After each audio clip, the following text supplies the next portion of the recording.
The reason people always end up running away is because of fear of failure. But what if they were able to see the probability of success in everything they do? Then they would take more risks to make drastic changes in their lives. This is the story of Bai Wu, author of the masterpiece Raise the Slime starting from today. However, he is not having a good time. As his landlord kicked him out and changed the locks, he can't even pay the rent. So now he will be forced to sleep on the streets. His most recent book was a flop, so it looks like he won't get paid soon. How long will he be able to keep it up? He will probably have to wash dishes for a living from now on. Being as he is, he decides to try his luck in the lottery. Upon entering, he asks for 5 tickets, but to his surprise, the moment he sees them he realizes that each one has a percentage. Bai Wu thinks it's because he worked too hard the night before and is hallucinating. Everything indicated that he was the only one who could see those numbers, but he still decides to give it a try. Surprisingly, he wins with the first ticket, which gives him the confidence to buy another pair. Bai Wu begins to suspect that the numbers on the tickets are his success rates, so he buys even more. He has 9 with 100% probability and 1 with 0%, so he decides to try the one with 0 to clear his doubts. This clears it up a bit more since, as the number indicated, he didn't manage to win anything from that ticket. So yes, he is able to see the success percentages accurately. The shop owner tells him that gambling is never a good thing, so he should control himself, but Bai Wu ignores what he says and buys many more tickets. The shop owner thinks he is just wasting his money.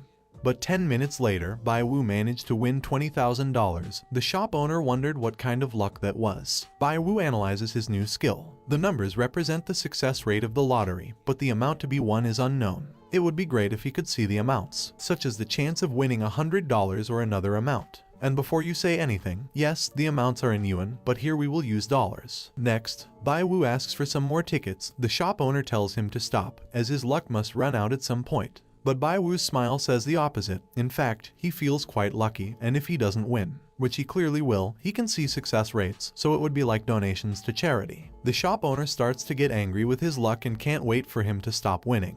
But Bai Wu keeps winning, 6 wins in a row. The shop owner couldn't understand how he could be so lucky. Moments later, Bai Wu realizes that the odds are displayed based on his questions, so if he rephrases the questions correctly and uses the odds well, he can completely fool the shop owner and change his until a few moments ago not very bright fate. The shopkeeper is sure that Bai Wu's luck won't last forever and tells him that his life is bad. But well, it's not anymore. With his new power he is able to do many things. Bai Wu buys 20 more tickets. The man in the shop warns him not to get carried away by his luck and become an addict. But that's fine with Bai Wu. He's already won $20,000. The next ticket Bai Wu picks up is an empty one. The shop owner celebrates, but this was all part of Bai Wu's plan. He keeps getting empty tickets. The shop owner boasts that he was always right and that Bai Wu used all his luck before, and that is why he is now unlucky. Bai Wu bought a ticket with a 30,000% chance. The shop owner believes that Bai Wu is relying on his luck, but in reality he is relying on his new powers. A few moments ago, Bai Wu bought the tickets with a 1% chance, of course on purpose so as not to raise suspicions about his powers. The shop owner tells him that he will give him back $100 as it seems that his luck is now 1 in 10. But Bai Wu starts to act up and thanks him for his kindness, only to turn things around. Because he opens the other ticket, the owner gets scared as he thought that Bai Wu had won $10,000, but it was only 10. However, he kept winning again and again. The shop owner starts to believe that Bai Wu is a monster. Bai Wu keeps acting as if he has no power to see the odds and prays for a big win. The owner is confident as he believes that no matter how lucky he is, according to him he can't win many more dollars, but Bai Wu won 15,000.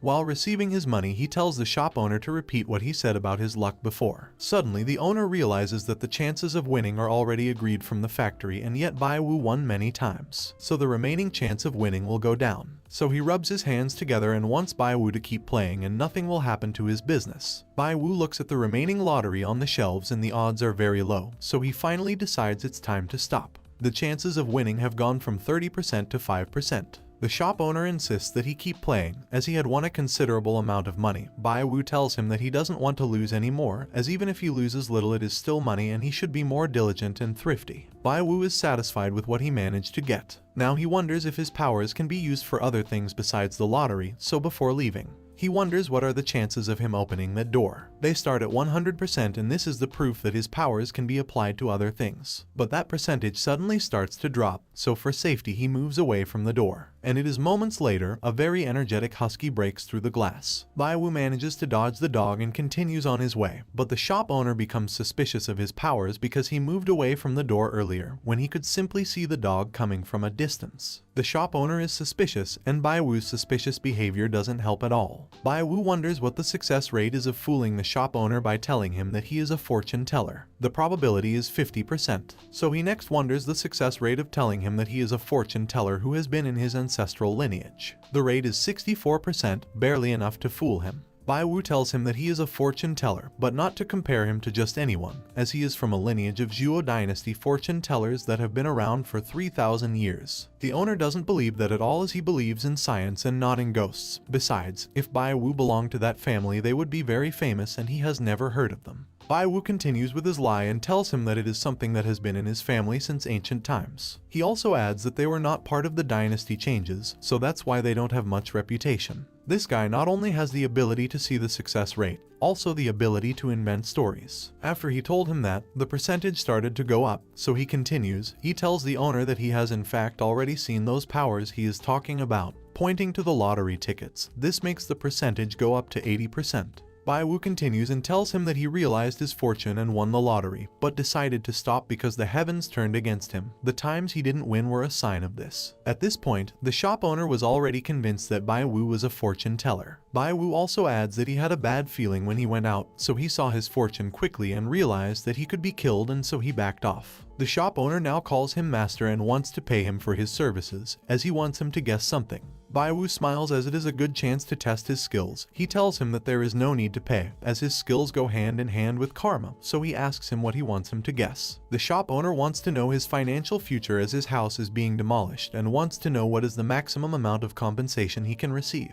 Baiwu asks him the ideal price. He tells him that taking into account the dimensions of the house, it would be about $10,000 per meter. Baiwu asks what the odds are that the old man will receive a compensation of 2 million. It is 100%. So this time he asks for a compensation of 3 million. Same result. 4 million. Also, same result, so he tries 5 million. There the probability drops to 10%, so he opts for just over 4 million, and that is the answer he gives to the shop owner. 4 million is a lot of money, so the shop owner asks him if his calculations are correct. Baiwu tells him that if he doesn't believe him, he can call right now. The shop owner calls, and a minute later, they did indeed agree to give him that amount of money, so he thanks Baiwu. As compensation, he wants to give him $300,000. Baiwu hit the jackpot. Of course, he will accept that amount. Baiwu feels he cracked the code of life, then he leaves the shop. Everything is going well for him now, as long as he keeps using that gold mine properly. He can climb to the top of the world. On his way out, the husky from before was still there, so he uses his powers to find out if anyone had lost it. The answer was yes, so since technically thanks to the dog he won $300,000, he will help him get its owner. This husky is excessively energetic, very attached to real life if you ask me. Baiwu wonders what kind of torment the owner of that animal must go through every day. The dog starts to run, so Baiwu follows him. A few minutes later he arrives at the Central Park, where he finds this pretty girl. Baiwu wonders about the odds of that girl being the owner of the dog. It is 100%. Baiwu is excited as he didn't expect the owner to be such a pretty girl. He just wanted to make some money with the shop owner by proving his skills. He didn't expect to have a chance to talk to a beauty. The girl is quite relaxed. She is able to take selfies even if she lost her dog. The girl turns around and looks at Baiwu and the husky and says that she has a similar one called Oreo. This girl doesn't seem to be the smartest. She doesn't realize that this dog is hers. The girl still doesn't realize and says that the dog's bark is similar to hers, as is the color. The girl is really dumb. Baiwu tells her that that is actually her dog. She thinks it is a joke, as her pet Oreo is supposed to be tied to the bench. The girl finally realizes. 5 minutes later, Baiwu adds her to her contacts. It's the first time Baiwu has had such a pretty girl in her contacts, so she is happy she made the decision to follow the dog. As for that pet, it's pretty wild. From the pictures she deduces that he has the whole house in pieces. If it was Baiwu, he would have been chased by the landlord by now, but she is in no position to criticize, as the lock of her room was replaced and right now she has nowhere to go. Before he leaves he tells him that he should stop renting a house and get a house of his own. Baiwu is enlightened as with his probability skill he no longer has to worry about paying rent. Now it is easier for him to buy a house once he becomes rich. But how would he become rich and buy a house? He doesn't have enough money for now. That $300,000 is not enough, so he must think of a quick way to make money, and the answer is antique collections. Bai Wu goes to a fair where they sell antiques. From Han Dynasty jade to Tang and Song Dynasty calligraphy, the market was packed with people selling their wares. But Bai Wu knows that these people are looking at him as a novice and will want to take advantage of him to rip him off. This guy offers him antiques inherited from his ancestors. His surname is Lai and the ancestor was someone famous called the same. Bai Wu pretends to be innocent, but what they don't realize is that this rookie over there has golden fingers. The odds of getting a successful deal are 100%. That means what the guy is selling is real, but something doesn't feel right about it. Bai Wu's knowledge of antiques must be wrong. He doesn't know if those things have real value or not, so he must limit the success rate. So he asks what the odds are of getting something valued over $10,000. It's 0%. It's also 0% with something worth $5,000. Bai Wu asks him about the price of these things. The guy tells him he has a good eye as that's the most valuable antique item. But it turns out to be rubbish, because it's not the real price and the guy wants to rip him off, so he leaves even though the guy offers him a discount. The place is full of scammers, so he can't put the value of the antiques that low, so he'll leave 10,000 as the lower limit. When passing this seller, he asks what are the chances of buying something valued at 10,000. They are 10%, so he gradually increases the price and the rate remains the same. The odds of finding something valued at 50,000 are also 10%. Bai Wu hit on a good deal. As for the guy, he plans to take advantage of Bai Wu for being a beginner. He offers him some antiques but Bai Wu stops him, as he wants that specific one, with 100% chance of being worth 500,000. Bai Wu may not be good with antiques, but with his probability skill he can find many and become a top antique collector in the future. It is the beginning of his legend. The guy thinks Bai Wu is very naive. Since something looks old doesn't necessarily indicate it's an antique. Out of 9 bronzes, 10 are fake. So he thinks of how to raise the price of that junk. Bai Wu knows the guy is trying to take the opportunity to raise the price. But he should be careful with his expressions, since he has become overconfident since he got his powers. The guy asks Bai Wu to look at that porcelain vase. As collecting antiques requires affinity and good eye, he tells him that that vase is very good. It is polished, shiny, all for the price of 50,000. He also adds that once he resells it, he is likely to make a fortune. Bai Wu wonders why he doesn't give him the price of the object he chose. So he suspects he doesn't know he has an object worth at least 500,000. Bai Wu tells him that he is aware that collecting requires affinity, but he doesn't want to take the vase. He insists on taking the bronze cup. The guy tells her that he got that cup in his hometown. The price is 8,000, no more, no less. Bai Wu gets excited because he would be buying a cup worth 500,000 for only 8,000. He confirms his theory by asking the probability that he knows the real price. With the skill of probability, any attempt to hide one's thoughts is futile. Bai Wu plans to cut the price by pretending to be a poor rookie. He then asks for the probability of being able to buy the cup at 2,000, and seeing that it was 100%, he tries 2,000 and 1,000. As the odds were all high, he decides not to be so greedy and proposes to the subject to buy it for 2,000. The guy hesitates a little, because even if it is only 2,000, it is not easy to sell it. Bai Wu tells him that if he does not want to sell it then forget it. This makes the guy has no choice but to accept the 2,000. The guy spent 8,000 on 2 items, the other one was sold to a girl the day before. Successful transaction. Bai Wu manages to buy the cup at only 2,000, he made quite a fortune, although the shop owner mistakenly thinks the same. Later, he brags that he sold an item he only bought for a few dollars for 8,000.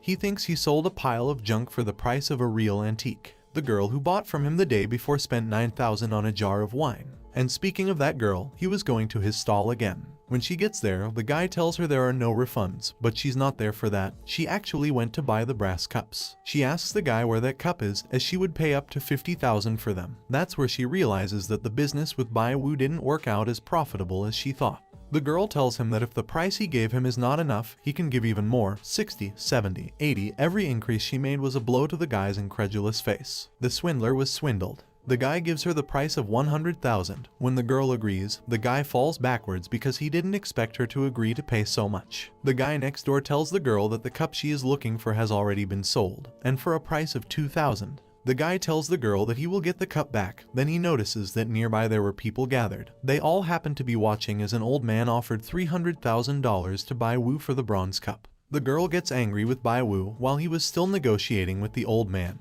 He had rejected the offer of 300,000. Every time he offered more for the bronze cup, the seller was more affected. The old man tells Bai Wu that the most he will offer is 400,000. Bai Wu knows that the old man is an expert, so he would like to be his friend, so he tells him that he can sell the cups to him for 500,000. The old man, even though he had said a few moments ago that he would not pay more, decides not only to be Bai Wu's friend, but to accept the deal. People already know that Bai Wu bought that cup in that place, so they feel sorry for the person who sold it to him at such a low price. As they don't know it was this guy, they ask him why he has a long face. He, in order not to admit that he just lost a lot of money, says that he has been doing this for too long to sell something so valuable for such a low price. The girl enters the scene and offers Bai Wu 550,000. Upon seeing her, Bai Wu likes her because she's quite pretty, but I'm going to have to be told why he said this little girl. Just by looking at her, he knows she's the type of rich senior girl. Bai Wu is aware that now with his powers, getting pretty girls will be very easy. The girl thinks that Bai Wu is disgusting by the way he looks at her. She also adds that if she is there wanting to buy that antique, it is because of her grandfather, otherwise she wouldn't be there wasting her time.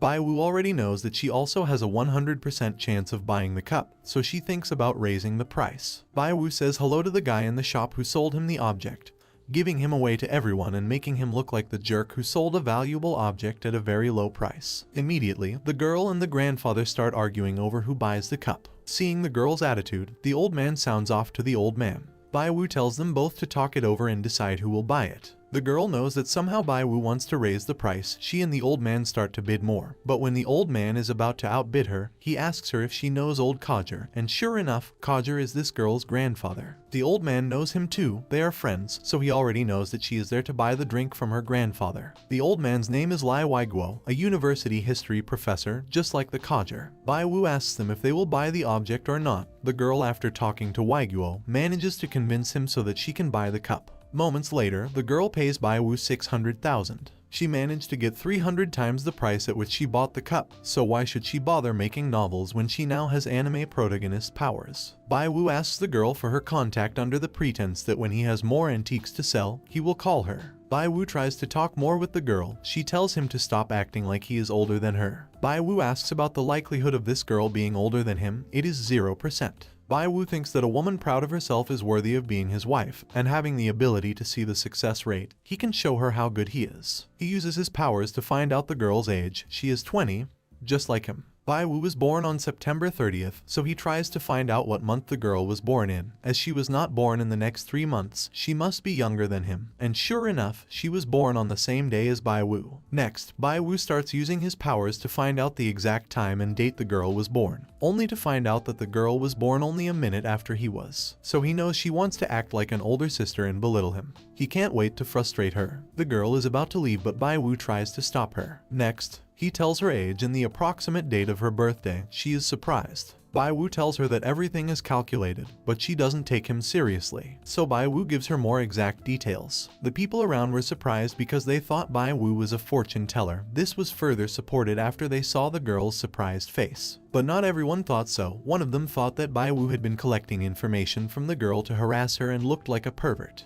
The girl planned to go on her way, but Bai Wu made a bigger move and told her the exact time of the day she was born, seconds included because of that. She calls her mother to ask her about the exact time she was born after she saw the birth certificate. 3 minutes later, her mother confirms what Bai Wu had said. However, the girl refuses to accept it and waste her time with Bai Wu. He approaches her and tells her that it was just a coincidence, but she thinks he is treating her like a fool, as he even said the exact seconds of the day she was born. Bai Wu liked to see her angry, then reveals that he did the calculation.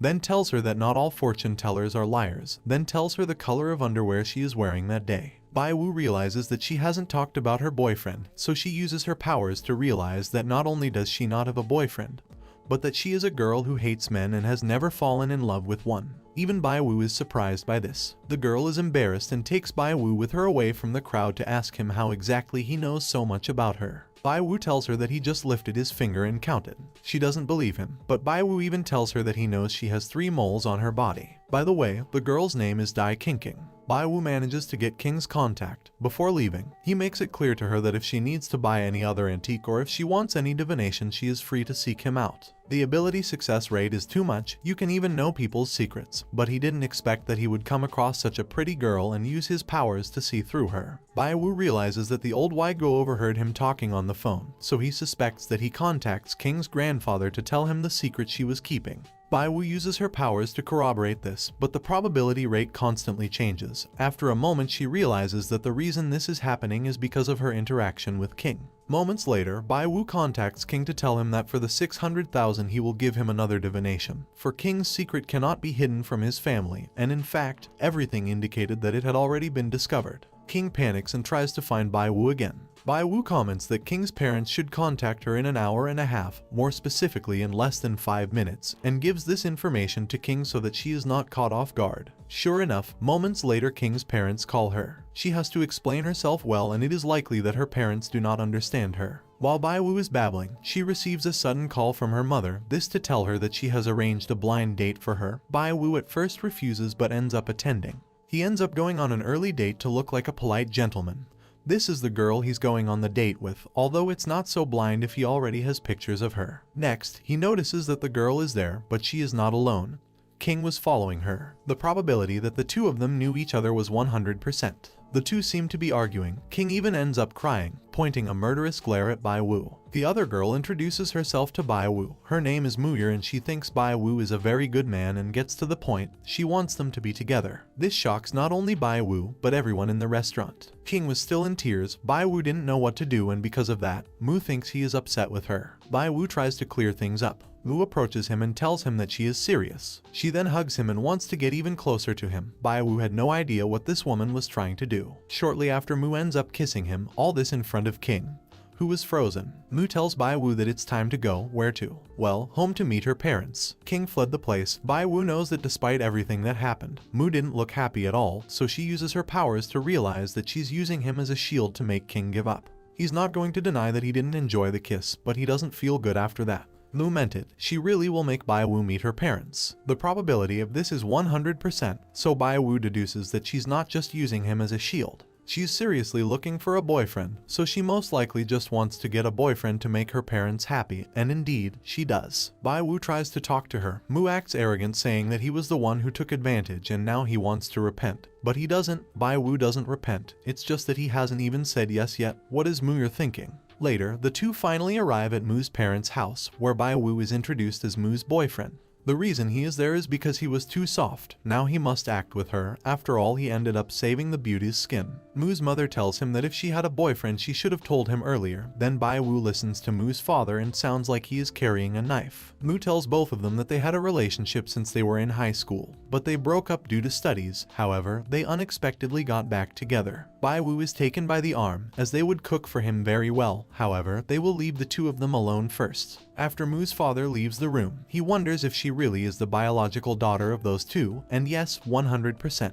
The mother wants to go into the room to bring them fruit, but the father insists that they be left alone while they cook a delicious meal. Mu tells Bai Wu that this is the first time her parents have seen her with a boyfriend. That's why they are so excited. Mu's parents are trying to hear everything behind the door, so they have to keep quiet. The father has a plan in case things get messy, the knife thing if it was true. Bai Wu was confused and ended up involved in this situation, so he wants to set the record straight with Mu. He tries to approach her, but not to touch her. Don't misunderstand, he just wants to talk. Mu tells him that they need some time to adjust to this relationship. Bai Wu tells her that they should stay away then, but she insists that she can adjust. A 360-degree turn. Bai Wu thinks it would be great if she were his real girlfriend. Bai Wu uses his powers to find out the probability that she will be upset if he holds her hand, then hug her and also kiss her. Bai Wu is surprised as the probability of all three is above 50%, but he tries to come to his senses. She just wants to look for a fake boyfriend to please her parents. Bai Wu is a young bachelor who can't do impurities like he thought before. Bai Wu tries to take Mu's hand, but she slips. Because of that noise, the father becomes alert and enters the room. It was just a misunderstanding. The mother takes the master by the ears. Bai Wu is scared because he didn't do anything, and yet he came into the room with a knife, then realizes it's because the father doesn't believe he is Mu's boyfriend. The parents talk about what happened. He doesn't want anyone to take advantage of his daughter and ruin her. Pretending to be a boyfriend is quite dangerous. Analyzing everything well, what happens there is a family matter. Bai Wu doesn't want to play that role anymore. Bai Wu confronts Mu and tells her that they should discuss things again. As it's not too late, she tells her that she can't be acting to hide the truth from her parents forever. She also makes it clear that she doesn't want to act with her. then tells her that the only way to solve this problem is to communicate frankly with her parents. Mu reacts to his words and asks Bai Wu to help her do it, at least just this once. Outside, the parents heard sounds like they were arguing. The mother says that since the father scared them with a knife, they will end their relationship, so they should think of a way to stop that from happening. Bai Wu leaves the room and goes straight to the door to leave. She can't stay anymore because he is not helping her, on the contrary, he is hurting her. But when she is about to put on her shoes, she realizes that they are wet because Wu's mother accidentally did it. Mu asks her mother how she ended up getting Bai Wu's shoes wet, as it is uncomfortable to walk with her shoes like that. The mother proposes Bai Wu to stay there that night. Bai Wu has already made things clear with Mu, now it's up to her. Bai Wu pulls out the most exaggerated and least credible excuse to make it clear that she can't stay there for the night, so then she leaves. Mu dismisses him with a smile. The next day, Bai Wu goes to the fair from earlier. The guy from before is still upset because he was ripped off by Bai Wu, and not only lost money, he was also embarrassed. To his surprise, Bai Wu visits him again. Bai Wu asks him if he has gone to the camp to collect good artifacts. The guy thinks it is a coincidence as he came at the right time. He was collecting artifacts all night. This time he has a lot of good stuff prepared. He shows Bai Wu a set of porcelain he supposedly spent 50,000 on. Before buying, he made sure to ask the villagers and they told him that all those things were good. He even heard that those things had been abandoned at the end of the Sui dynasty, so that porcelain probably comes from the Tang Sankai dynasty. This excites Bai Wu. The guy asks Bai Wu how much he intends to pay for that porcelain.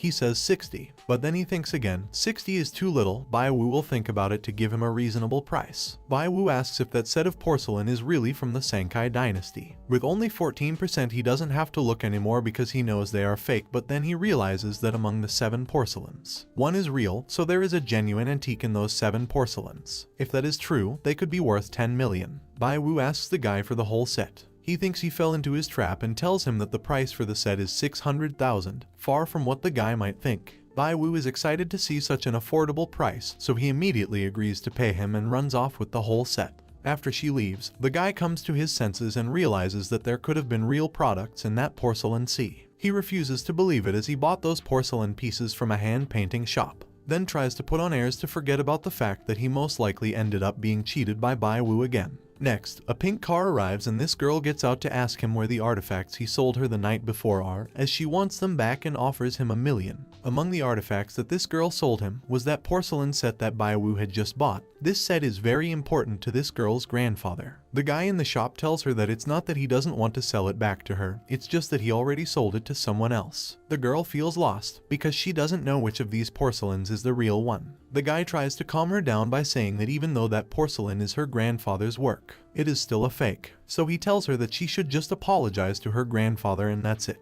The girl replies that the material is not fake at all, because in that porcelain, there is a piece of Tang Sankai that has been left by her ancestors for generations. Many people want to buy it. Even someone before offered 10 million, but her grandfather didn't want to sell it. This man makes fun of the guy because yesterday he sold a bronze cup valued at 600,000 for only 2,000 and now he sold a piece of porcelain valued at 10 million for 500,000. The girl asks where the guy who bought the porcelain set went. Meanwhile, Bai Wu was meeting this old man showing him the porcelain pieces to sell to him. He is surprised as he also has such a porcelain camel in his house. It is strange to him as it is a porcelain of hundreds of years old. Moreover, just now Bai Wu told him that it was Wang who sold him the set. That is the name of the guy Bai Wu has been negotiating with. That is why the old man thought that it was his granddaughter who sold him that secretly. As it is too much of a coincidence, Bai Wu uses his powers to find out if that Tang Sankai originally belongs to that old man, and the answer is yes. Bai Wu suspects that maybe that object was stolen by Fat Wang, but the chances of that are nil. It was actually the man's granddaughter who sold the object to Wang. The old man tells Bai Wu that the Tang Sankai is estimated to sell for 12 million at auction, so he offers to buy it from Bai Wu for 9 million. Bai Wu thinks 9 million is a good price, plus the old man is the original owner, so he ends up accepting the deal. The old man gives him his contact letter in case Bai Wu has any other valuable items in the future. Bai Wu leaves the place and the girl from before is running there. She realizes that if she keeps running she might fall, so she tells her to be careful not to fall. The girl tells Bai Wu to stop talking nonsense. Bai Wu uses her powers and to no one's surprise, this girl is Mr. Chi's granddaughter, the one who sold the Tang Sankai, yes, the spendthrift granddaughter. Moments later, what Bai Wu had told her happens. He ends up falling but she holds on to him as she wonders how he managed to get it right when he said he would fall. The girl tells Bai Wu to let her go, but it is she who is holding him. Bai Wu is about to leave, but the girl stops him by telling him that he is lucky, as she is on urgent business and can't deal with him now, but she will leave her contact information to deal with him later. Although to me this is an excuse to share her contact with him.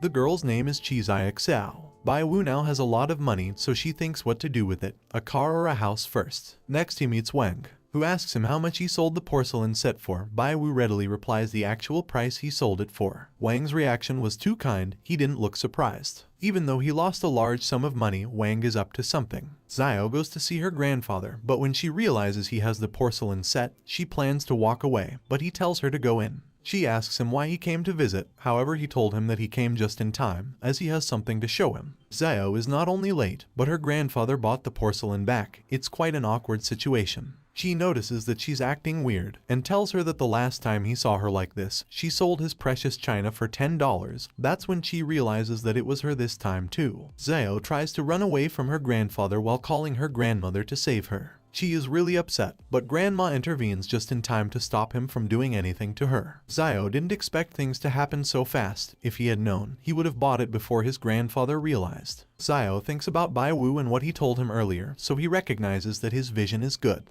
Bai Wu gets the creeps, so he uses his powers to realize that Wang is planning to do something to him, though the system responds to him in a rather ambiguous way. Bai Wu thinks about what Wang might try to do, maybe hire someone to take over, or maybe he continues to collect parts to confront him and try to trick him. 100% the second option. Bai Wu is confident, now he has the power to see the success rate, there is no way he can lose to him. Bai Wu thinks that if it wasn't for Zai Xiao's recklessness he wouldn't have made that amount of money. Selling antiques by mistake at $200 is pitiful, the world of rich people is complicated to understand. He also thinks of all the girls he has met so far, they are all weird, and now he got involved with Zai Xiao. Bai Wu comes up with a bold idea, try to guess the leaks in the antique market beforehand. Bai Wu goes to the stop, where he notices that Zai Xiao is also there. After seeing what she wrote on her nets, Bai Wu thinks she is stupid. But that's not the point, because Bai Wu realizes that something's not right with that guy over there. A thief? No, it's a pervert trying to get close to Zai Xiao, so he immediately sends him a message to warn him. Xiao calls Bai Wu Crow-mouth. He clarifies that he just wanted to help her, but she keeps saying those derogatory words to him, so Bai Wu tells him that if he knows something will happen, he won't say anything. The guy gets closer and closer to her. Bai Wu thinks Xiao doesn't know what's going on. By the time he plans to intervene, Xiao hits the pervert over and over again like a pro wrestler. The girl's size is inversely proportional to her skill. Xiao begins to realize that Bai Wu can see things that others cannot. Bai Wu tries to leave, as he is afraid that if she finds out that it was him who bought the Tang Sankai, she will finish him off. Bai Wu wants to get away from her as soon as possible to go and see the dealer, but the chances of that happening are nil. Desperate, Bai Wu wonders what will happen this time. Bai Wu thinks he will be delayed due to a traffic jam or a traffic accident. But both options are null and void. However, he has a very bad feeling. Bai Wu wonders if there are gangsters on the bus, and the answer is yes, a gangster is setting fire, and who is also on the bus right now. Bai Wu gets desperate, so he has to rush to call the police to tell them that someone wants to set the bus on fire. If the gangster succeeds, many people will die. Bai Wu must stop this at any cost. He calls the police and is clear and direct, telling them that someone wants to set the bus on fire. The police ask for his location. Bai Wu gives the exact address and tells them that the gangster is inside the bus. The cops would send someone immediately. Bai Wu tells them to hurry, as the gangster has 8 or 9 liters of petrol with him. It is at this point that the police ask Bai Wu how he knows exactly what will happen, and they ask him for proof. The police ask him again and again for the exact evidence and how he knows all this. Bai Wu has no proof, he actually has a superpower. The police are already on their way, however, Bai Wu must identify the gangster. He notices that Xiao also got on the bus and worries that he might cause some kind of trouble. Xiao looks at Bai Wu gets nervous, he just wants to find the gangster and get out of there. The police contact him to tell him that they have already spoken to their nearest officer, which means that the policeman is inside the bus as well. However, the officer doesn't know what the gangster looks like, so Bai Wu has to think of a way to identify him. The gangster should be sitting down. Bai Wu goes into the bus looking for the gangster. Xiao follows him. 9 or 8 liters of petrol is not an easy thing to bring, so Bai Wu suspects that the gangster put the petrol in bottles, also that he must be carrying a backpack. Next he comes across this guy here, it's definitely him. Because of the way Bai Wu was looking at him, the guy realized that something is wrong, so he must be getting ready to move things forward. Bai Wu thinks about whether he should do something to lower his suspicions or hurry up and stop him. Suddenly, Zhao taps her shoulder and asks why he's trying to hide from her, since the police officer must be paying attention to Bai Wu's movements. He starts making a fuss and calling Zhao a bouncer to get attention. Zhao doesn't take this very well and plans to hit Bai Wu, but when he tries to dodge her, she opens the gangster's backpack and reveals all the petrol he was carrying, which makes the gangster furious. Bai Wu asks the police officer for help. Suddenly, the gangster is beaten by Zhao until he is immobile and arrested because surprisingly, Zhao was the undercover police. Zhao realizes that those bottles were actually filled with petrol. Bai Wu was shocked to realize that she was the police officer. When everything was settled, Zhao approaches Bai Wu to ask him if he was the one who reported the situation. He asks him to explain how he knew it would happen. Bai Wu tells him that if he reveals his secret, he must keep it a secret. Bai Wu knows he can't say nonsense, he can't fool Zhao, he must get out of there fast. Zhao won't let him leave. He asks him again how he knew. Zhao asks him how he knew there was a gangster on the bus who would try to set it on fire. Bai Wu replies that it's just coincidence and that it's his job to maintain a harmonious society. Zhao tells Bai Wu not to forget that he was not yet inside the bus when he called the police, plus he knew exactly how many liters of petrol the gangster was carrying. Bai Wu replies that he just guessed. Zhao thinks about taking him somewhere else for a chat and tea. Bai Wu realizes that this girl is trying to kidnap him. He thinks that this time something bad will happen. However, Mu was nearby because his car broke down and he sent it for repair. Mu asks Bai Wu what's going on. He comes up with an idea and winks at her. What he came up with was to act like Mu's boyfriend and he starts apologizing to her for cheating on her. He makes a big scene telling her that he has nothing to do with Zhao. The people around were shocked to see all this, what gossips they are. Bai Wu accuses Zhao of tormenting him, then turns to her and tells her that he loves his girlfriend Mu very much and asks her to stop bothering him. It looked like a scene of two girls fighting over a boy. Mu plays along with Bai Wu and asks Zhao to stop bothering her boyfriend. Despite all this, Zhao still didn't leave. On the contrary, she turns to look at Bai Wu and then punches him in the stomach and then leaves, but not before warning Mu that she should be careful with him, as he might not be a good person. Even though the punch hurt, she finally took care of the problem temporarily. Mu helped him because he helped her last time, so now they are even. But it doesn't stop there, because King was also there and thinks that Bai Wu is bothering Mu. The next day, Bai Wu goes in his new car thinking that if he keeps messing with those girls, he won't be able to do anything, so in the future he will avoid her, avoid the trouble and then make money in peace. All Bai Wu wants is money. Bai Wu goes to the antique place again, but when he arrives he finds Wang is not there. This guy tells Bai Wu that Wang said he went to buy some things in the countryside. That means Bai Wu can't buy treasures from him today, but it doesn't matter, he can still go shopping at other stalls, or so he thought, because the probability is 0%. In fact, there is a 100% chance that he can't get any treasures that day. Bai Wu wonders why the system is showing him something different from what it showed him the day before, but he doesn't care and will search anyway, not realizing that King is after him. A few minutes later, he comes across a genuine treasure in this gentleman's stall. The guy offers him 3,000 or if he wishes, a 5% discount. Bai Wu tells him that a 50% discount would be better and the man immediately accepts. Everything indicates that the man has no idea that this product is real. Bai Wu is about to buy it. How can the system fail? So King arrives to offer the guy the original price, 3,000. The man accepts immediately, but Bai Wu tries to convince him to sell it to him. He offers him 10,000, but King raises the offer to 30,000. Now that he does that, the stall owner already knows that the object is quite expensive and it will not be easy for him to sell it. Bai Wu bids 50,000 and tells King that if she bids more than that, then the object will be hers. Then King bids 100,000. Bai Wu is not able to fool her, she will keep raising the price. Bai Wu has no choice but to accept his defeat. King made an offer without looking. It is clear that he did it on purpose, but he is not stupid enough to keep increasing the pace and fight with her. The system also agrees, but Bai Wu is upset about it. The stall owner hands the object to King. She quickly realizes that it looks like a genuine Ming Dynasty product, so she recognizes that Bai Wu is skilled. Later, she continues to follow Bai Wu to every stall he goes to, sabotaging his offerings. She is doing it on purpose, but no one can tell her that she can't do it. However, she tells Bai Wu that she can either increase the price of her bid or else choose a fake item, but she has plenty of money, so she doesn't care. King investigated everything about Bai Wu, including about the car he bought the day before. She tells him that it was all very sudden.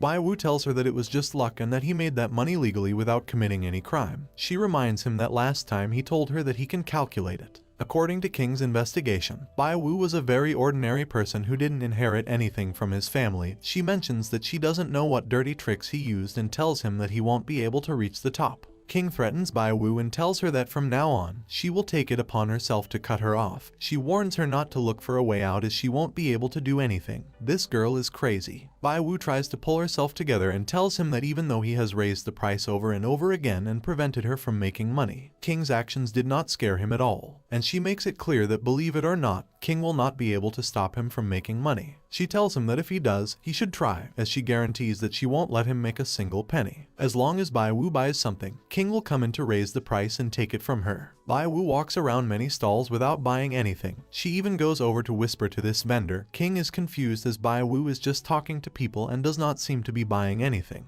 Bai Wu asks the success rate and it is 100%.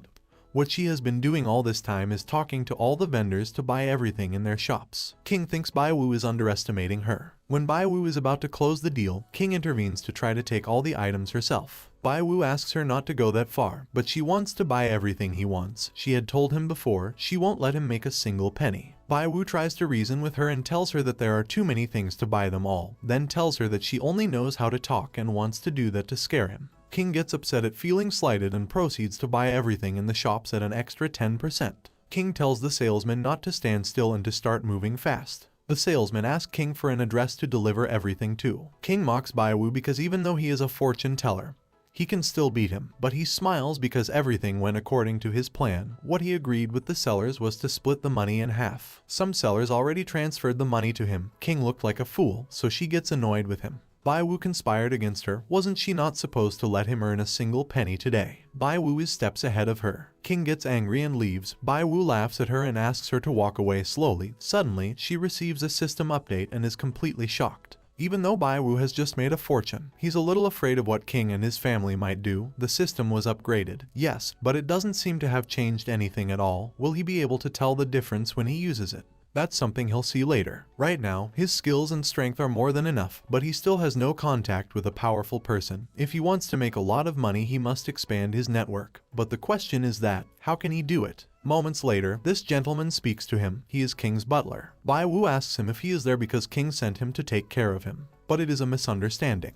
because the butler tells him that King sent her to invite Bai Wu to a celebrity meeting as a way of apologizing for what he did. But it all sounds very strange from what he knows of King. She is not that kind of person, but Bai Wu knows that if he goes there he has the chance to meet powerful and rich famous people. It is a great opportunity to expand his network, so he agrees to go. An hour later, Bai Wu goes to the meeting. King greets him and then introduces him to some people. He introduces him to young Master Wang, the future successor of Xinghai Group, also to Zhu, owner of StarTech, and also to Liu, CEO of Eve Media. They are all famous people. Bai Wu feels a bit nervous to meet them face to face. King laughs at him as he senses how Bai Wu looks embarrassed to be with famous people. It turns out that King wished to see him in that state and then take it as a joke. Bai Wu must control himself, for if he does not calm his nerves, he will be grieved to the end. He gets an idea. No matter how famous they are, they eat and drink too, so he imagines them going to the toilet to calm his nerves. Next, he introduces himself to them. King is surprised to see that suddenly, Bai Wu is no longer nervous. 5 minutes later, as they sit down, King tells him that she is surprised that he could talk to these celebrities. Bai Wu confidently tells him that there is no difference between a celebrity and an ordinary person, but King assures him that he will soon know the differences between them. Moments later, this bald man opens the subject of the meeting, charity auction. King has a Ming Dynasty porcelain plate and would like to auction it off, and since Bai Wu is an antique expert, she hands it over to him. Now it's up to him to estimate and bid. Just as he said, she did that for him. The auction can use his name. She tells Bai Wu that it is a great opportunity to get a good reputation in front of celebrities. It is something that will help him in the future. Bai Wu agrees. All the people there are famous, so if they can remember him, it will surely help him expand his reputation in the future. Bai Wu thinks he is dreaming. Why on earth would King be nice to him? Well, she claims to have decided not to be his enemy anymore. Bai Wu thinks she is very unreliable. Maybe she is waiting for his guard to drop. The antique is a fake. Well, the second option is not, because it is a genuine product recently sold for 12.5 million. Besides, the chances of the auction being a success are 100%, so if the product is real and the auction will be successful, there is nothing to worry about. Even if King tries to do something to him, he still has the system in his hands, so there is nothing to fear. Bai Wu agrees to participate in the auction. Next is the last lot of the charity auction. Bai Wu is about to make entrance, while King looks at him with this face. What's the matter with that woman? Judging by that, Bai Wu suspects that there must be something wrong. Bai Wu wants to see what kind of trick King pulled. Bai Wu introduces himself to everyone at the meeting, and when he is about to show the auction, he realizes that it is a roll of toilet paper. The people at the auction could not believe what they were seeing. How could anyone think of auctioning toilet paper? Bai Wu already smelled something. She knew it wouldn't be that easy. She wonders at what point King exchanged the items. It is clear that she had seen that the item was 100% real. At that instant she remembers that moments before, King dropped her earring. While he was picking it up, she exchanged the boxes. Her plan was quite elaborate. The bald man tells Bai Wu that if she has too much urgency to go to the bathroom, she should go. Meanwhile, King enjoyed watching. Bai Wu thinks, if he escapes, that would only make King look down on him even more, and that will be even more embarrassing for the rest of his life. He must think of a way to save the situation. Those present told Bai Wu that if there was nothing to show, then he should leave, as there was no need to stand there and make a fool of himself. The bald man tells Bai Wu to get off the stage, but that is something Bai Wu cannot afford. He must hold on a little longer, as the success rate of the auction is 100%. There must be a way out. He is fully confident in his powers, but that is not the only thing, because he also has writing skills, which have not been in vain. Bai Wu tells everyone that the object looks just like a roll of toilet paper, but for him, it is the most precious gift. King's smile faded as he watched Bai Wu's performance. Meanwhile, he continued to tell the story. When he was young, he cried a lot and was laughed at. His parents gave him gifts. One of these gifts was a roll of toilet paper that his father gave him, which would be used to wipe his tears. Soon after that, his parents died unexpectedly. His family is poor and all they have is a pile of debts and that roll of toilet paper. He remembers his father's words. He always reminded him not to cry, but the suffering of life can be known after suffering it. Every time he can't hold back his urge to cry. He would like to tear a piece of that paper to wipe his tears. But then he tells himself that he should be strong and move on, so he took the roll of toilet paper and took it to the auction. Okay, it goes without saying that this whole story is a lie. Bai Wu presents the roll of toilet paper as a testimony of his struggle, and today at that important moment he is willing to auction his most important roll of toilet paper to contribute to charity. King is shocked in a bad way by what he is doing, but judging by the atmosphere of the place, Bai Wu's words had no effect, or so he thought. Because this guy considered that the story is very interesting and offers him 100 mil for the roll of paper, and done deal, the auction ends. Bai Wu really made it, no wonder. He has the power to see the success rate and to be a trickster. Bai Wu managed to overcome King's evil intentions once again. She tells him that she was just lucky that time, but warns him that the next one won't be so easy. Although Bai Wu saved her reputation, her plan to meet celebrities seems to be over. Although Bai Wu is a very good liar and is able to make up stories, in most people's eyes, he was just a clown. King is also gone, and without her, no one would pay attention to him. Bai Wu must work hard to make money. As long as he has money, he will be able to have status and dignity. Then Bai Wu realizes that the guy who bought him the toilet paper is with Mu. The system tells Bai Wu that both Mu and that guy have a business cooperation with each other and they are about to get married. Bai Wu wonders how the system suddenly became smart, maybe because of the upgrade. Bai Wu now understands why Mu treated King that way. He also adds that the world of the rich is complicated, and it's something he doesn't want to deal with anymore. Getting money with a peaceful mind is quite serious. Bai Wu wants to get an assistant in the antique circle. After all, it is the only circle he is familiar with. Despite everything, he misses Wang a bit. He doesn't know if he has found treasures recently. The system tells him that there are treasures to be collected from Wang. Bai Wu finds it strange that Wang always has good items, but he is always the one who makes a fortune. Then he thinks about the possibility of cooperating with him. After all, he has a good way in the antique circle. It will be great for Bai Wu to have him as an assistant in the antique circle in the future, so that's what he will do. The next day, Bai Wu goes to see Wang. Wang tells him that he has nothing to sell him. Bai Wu tells him not to be angry, as he is only there to talk about possible cooperation. Since Wang is a lucky guy who always buys good items, and Bai Wu on the other hand can see the valuable things, if they work together, they will be the greatest partners. Bai Wu tries to convince him they will sell things and the profit would be 50-50. Wang annoyed asks him why he would need to work with him, as he has been in that business for a long time and says he knows what he is doing. Wang doesn't trust much and thinks Bai Wu is there to make him lose face again, so he asks him to get the hell out of there. Bai Wu is now afraid that if he says 2 more words to him, Wang will get angrier at him, but he didn't come here to argue, so he thinks he'll back off for now, as he's sure he'll get another chance to talk to him and sooner or later they'll cooperate. As he is about to leave, he notices that a couple of guys went to see Wang, so he wonders if he is buying or selling something. What they brought him was the 7-star Cao sword. Bai Wu wonders how could that be the 7-star sword, so he wonders if it's a real sword. To no one's surprise, it's not a genuine product. These 2 guys want to take advantage of Wang's naivety. Bai Wu thinks, well, Wang is not able to see that the sword is fake. Those two have pretty high cheating skills, but they can't cheat Bai Wu. Next, he wonders what the fake point of that blade is. The system asks him if he is blind, but he is not joking. He really can't see it. The system shows him the sword up close, so he thinks the fake spot is the gem. But then he remembers that Wang is good at seeing artifacts. If the gems were fake, he would know from the start. Could it be that there is a fake spot under the gem? If he tells Wang that the object is fake, will he believe him? Bai Wu decides to intervene and tells them that the skills of those who created that one are the same as the original. They still don't seem to get it. Wang mentions that he has analyzed the knife and everything is fine.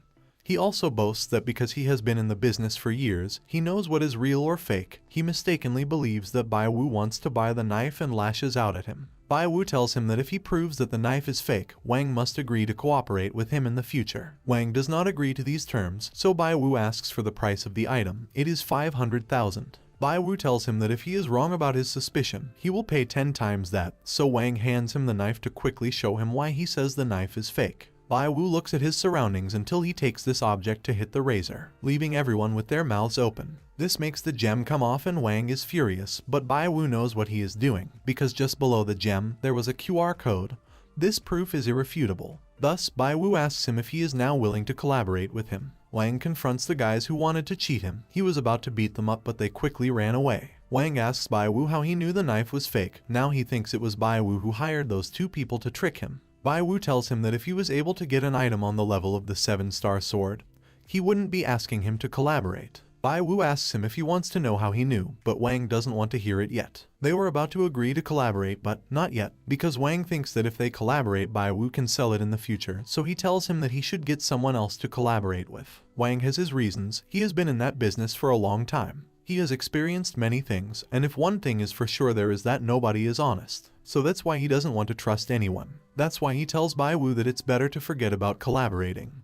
But he will let him take anything as a reward for helping him. Bai Wu asks what kind of things these are. Wang shows him a robe that Master Xuanzang left behind when he was learning writing. Bai Wu asks him where he stole it from, as it still has cigarette butt holes in it. Then shows him a sea bowl, which looks more like an ordinary bowl from a restaurant. He will now offer her his special object. Bai Wu wonders why everything he is showing her is worthless, as the system had said earlier that he could get valuable items from Wang.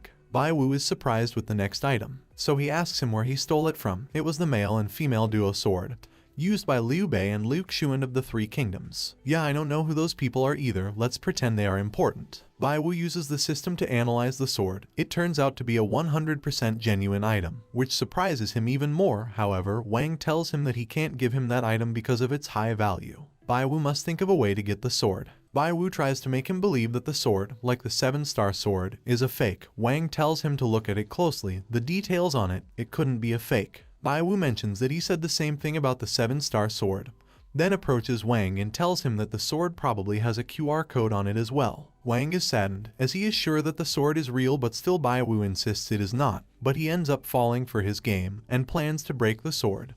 But Bai Wu stops him and tells him that he wants that sword. Wang had told him to take whatever he wants for helping him before, so if he takes that sword he doesn't care, since Bai Wu made him believe it's fake. Bai Wu thanks him for the sword but thinks how miserable Wang looks. So now he must get the chance to get a big win for him, or else he will feel bad. But for now he must go to meet that old man to be his friend, because he is the oldest in the antique circle, and that celebrity gathering that time was not enough. Now that he has that sword, he can give it to Qi, so he goes to see him, hoping not to meet Xiao again. Bai Wu enters the place and asks for Mr. Qi. This lady tells him that he is busy, so he has no time to receive visitors. Bai Wu wonders if Mr. Qi were there he would meet him. The answer is yes. So Bai Wu tells the lady to tell Mr. Qi that the person who sold him the Tang Sankai has come again. Then he hears a familiar voice. It was Xiao, who also already knew that he was the one who sold the Tang Sankai to his grandfather. Xiao wants to teach Bai Wu a lesson now. Then he receives a warning from the system. That fight would cause him 100% injury. Xiao prepares to attack, but Bai Wu manages to dodge her. Xiao picks up a vase and is about to throw it at Bai Wu, but Mr. Qi appears and scolds her for making a fuss again. Qi sends Xiao back home and tells her to consider her mistakes. She leaves, but threatens Bai Wu. Bai Wu thinks she finally escaped, but deep down she knows Xiao won't leave things like this. Qi tells Bai Wu not to listen to Xiao. He clarifies that she's actually a good girl, just not very smart. Bai Wu can tell from Qi's expression that there is something on her mind. But the system only analyzes the success rate and does not yet have a mind-reading function. That means the system needs more updates to get news. Chi asks Bai Wu to join him for a chat over tea. Bai Wu notices that Chi's tea room is really extraordinary. Chi cuts to the chase and asks Bai Wu if Bai Wu came with a treasure. Bai Wu shows him the sword. Chi recognizes it immediately, the treasure of the Eastern Han Dynasty. Bai Wu tells Chi that ordinary things are not worthy of him, so only a thing as good as a sword is worthy of Chi. Chi mentions that such duo swords in the Eastern Han Dynasty are now auctioned for about 5 million. Bai Wu tells him that that sword was used by Liu Bei. Chen mentions that in that case, it is enough to increase the price tenfold. Bai Wu thinks that sword is worthy of Chi, something like the younger generation gives him that sword to express their admiration. Chi tells him that if he sells that sword to some foreigner the price would go sky high, but Bai Wu tells him that he must be the one to have that treasure and he will not sell it at a higher price. Given Chi's reaction, Bai Wu thinks it is possible that he is not satisfied with the sword, or maybe he is not satisfied with him. The satisfaction rate with the sword is 100%, while with Bai Wu it is 10%. Chi thinks that the gift is too much for him, so he doesn't think the old man will accept it. Plus the old man makes friends based more on personality and skill than on the weight of a gift. Bai Wu knows that was a rejection of nudity. He thinks Chi thinks he's not qualified to be his friend. Not 100% qualified. Chi tells him that if he gets anything else in the future, he can take it and he won't treat him badly. Bai Kui gave him a sword with the intention of establishing a relationship with him, but ended up being rejected because he is not qualified. He thinks old Chi is interesting. All indications are that if you don't have any real skills, you can't be friends with him. Bai Wu gets going. He reminds Chi that a few moments ago he said that if those swords were used by Liu Bei they would be worth 50 million. Chi asks him if he is sure that sword was used by Liu Bei. Bai Wu nods, and tells Chi that he must be wondering how he knows that. Bai Wu tells him that although he is an ordinary person, he managed to learn something. Divinatory calculation. Chi asks him if he really knows how to do that. Bai Wu says yes, and not just with antiques, but with other things as well. For example, just then Zio is outside the window trying to listen in on the conversation they're having. Bai Wu is counting on Zio to take down his grandfather. Zio was indeed behind the window trying to listen, and grandfather confirms it by going out to see. Fortunately for Bai Wu, he just used the system to find out Zio's location. Bai Wu laughs a little at her, then she runs away before hearing what her grandfather had to say. Next, Bai Wu asks Chi if he believes her now. But no, he still doesn't believe him, as he could only have heard the movement outside and guessed that it was Zio, not enough to convince Chi. Bai Wu recognizes that it is difficult to deal with old Chi, so he asks him how he could believe him. If Bai Wu doesn't get a way to convince him soon, he won't have a chance to cooperate with him again in the future. Bai Wu asks about the probability of persuading him. It is quite high, so he wonders what he is supposed to do. There he comes up with the details of the antiques that are in the room. This has a 100% chance of success. Bai Wu puts his plan into action and tells Chi that there are 26 antiques in total. Chi tells him that they are in plain sight, and that it is something that is not necessary to guess, but Bai Wu asks him to listen carefully. Bai Wu activates the system to see in detail every antique in the room. He starts with a set of sandalwood utensils, which is supposed to cost about 20 million.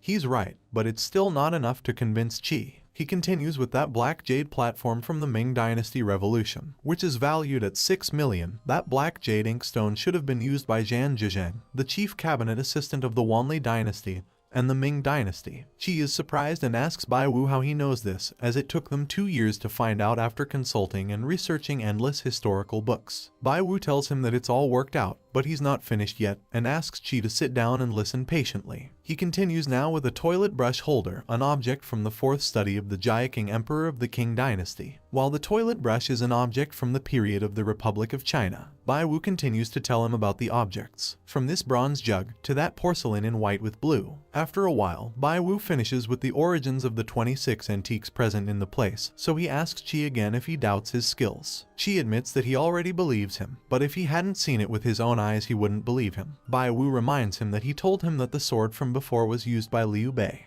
Chi admires Bai Wu's clever calculation. She did a textual research on the heritage and provenance of things in that house, but he is not able to prove that the sword was used by Liu Bei, so he finds it mysterious and risky to say that it had been used by Liu Bei without a solid basis. She still doesn't believe him. Well, he does, but he still goes against him. Is it because he has something to tell him? Or maybe he wants Bai Wu to help him in some way. And so it is, 100%.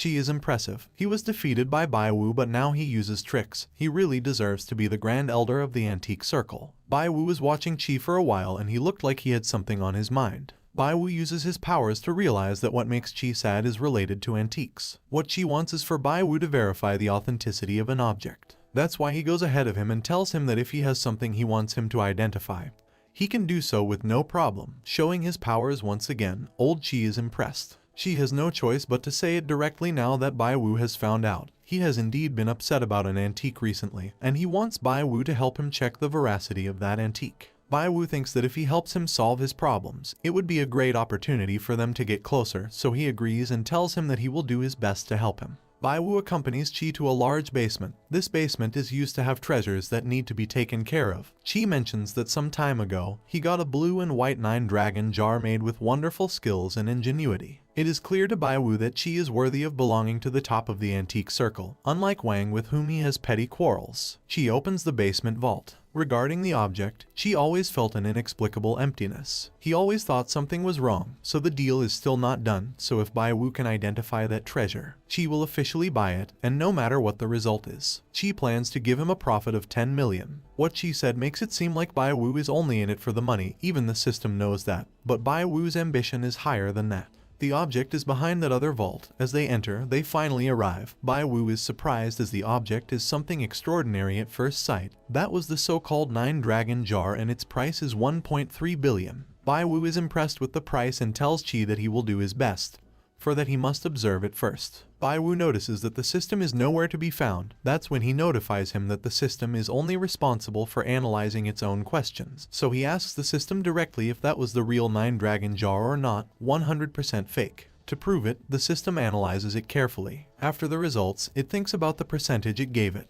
But after all, that's an object valued at 1.3 billion, even if it knows it's a fake, in case it breaks the 4% probability, what if the evidence is ruined? If he can't prove the fake, it's all over, so he asks the system if a normal person would be able to identify that vase as a fake. The probability of this is very low. It is almost impossible for a normal person to identify it. Even Mr. Qi could not. It is too risky to break it. Bai Wu knows that if he is not careful, he will dig his own grave. But if he does not break it, his tricks will not be shown and old Qi will not believe him anymore. Next, Bai Wu reveals to Qi that the vase is a fake. Qi asks for evidence to prove his claim. Bai Wu tells him that the evidence is on the bottom of the vase. After looking at the bottom of the vase, Qi still sees nothing wrong. But what happens is that the evidence is inside the bottom of the vase. That's when Qi realizes that Bai Wu plans to break the vase, but only that method can prove that the vase is fake. Qi thinks about it. However, as the deal is not yet official, the ownership of that vase is not in Qi's hands. It is very important to break the vase, and if Bai Wu really wants to do it, then Qi will inform Mr. Zhang about it. Honestly, Bai Wu is also afraid of breaking the vase, but he must take the risk, so he tells him to contact the owner of the vase to confront him face to face. Moments later, Zhang appears and asks Qi why he called him. Bai Wu will deal with Zhang to see his intentions. The first thing he tells him is that he looks like someone who sells fake antiques. Zhang gets angry after hearing this. Bai Wu cuts to the chase. He tells Zhang that that vase over there is fake. Zhang tries to excuse himself by saying that several antique experts have said it is real, so he tells Bai Wu to show him what's wrong with the vase. Bai Wu knows that this person is very confident of his fraud. The probability of failing to identify is very high. It seems that such fraudulent technology is quite unusual. Bai Wu tells him that to find out if it is real or not, he must break it. Immediately Zhang intervenes and plans to cancel the deal. This gives Bai Wu more reason to tell him that the vase is fake. Bai Wu knows this guy is selling fake items. The violent way he's acting is proof of them. But he doesn't care what he's talking about either, so he immediately smashes the vase, leaving them both stunned. Zhang berates Qi for not telling Bai Wu about what he has done.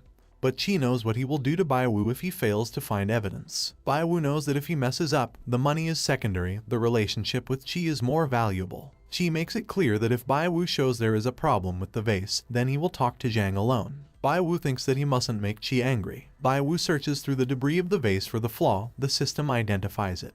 Bai Wu thinks about whether he should hit the flaw with that hammer since it is porcelain. It is impossible to know where to hit correctly. The system warns him that with the strength of that hammer, the probability of destroying the flaw is 58%. It is too risky. Doing it that way, the probability of destroying it is 13%. It is a sure way to smash it to pieces. Bai Wu must hurry. The clock is ticking, and if he fails, the old man will never believe him again. Zhang tells Qi that the object was real. He says he let Bai Wu break the vase just out of respect for Qi, but he makes it clear that many companies wanted to buy that vase, and now it is destroyed. Just wait, you first-class scammer. Qi agrees to give a lot of money to Zhang if Bai Wu fails. Bai Wu continues to search. If that thing fails to come out, how would he explain to Qi? In desperation, he hits the remains of the vase until he suddenly breaks the failure. It's over, he used too much force. It's very likely that the evidence is broken, or so he thought, because to his luck, there was still a small piece left, so he takes it and shows it to both of them. It was a QR code. Qi immediately asks for an explanation from Zhang, who is taken away moments later. Bai Wu managed to survive, then thinks that Wang's broken knife also had a QR code on it, so maybe these objects came from the same place. Qi thanks Bai Wu for his hard work. As a reward, Qi gives him his business letter and tells Bai Wu to call him whenever he needs him in the future, as from now on they will be like family. It is an honor for Bai Wu to receive this from Qi. He finally has the support of a big shot. Bai Wu got 50 million for the swords, and the fee for fortune-telling services was 10 million. Besides, he made friends with old Qi and broke an overpriced fake vase. The next step is to help Wang with his business. And that's how the first part of this man ends. Well guys, if you like this video and you want a second part, comment below with the word part 2. Also subscribe to the channel, hit the bell and like the video. But most important, leave a comment. Until the next video.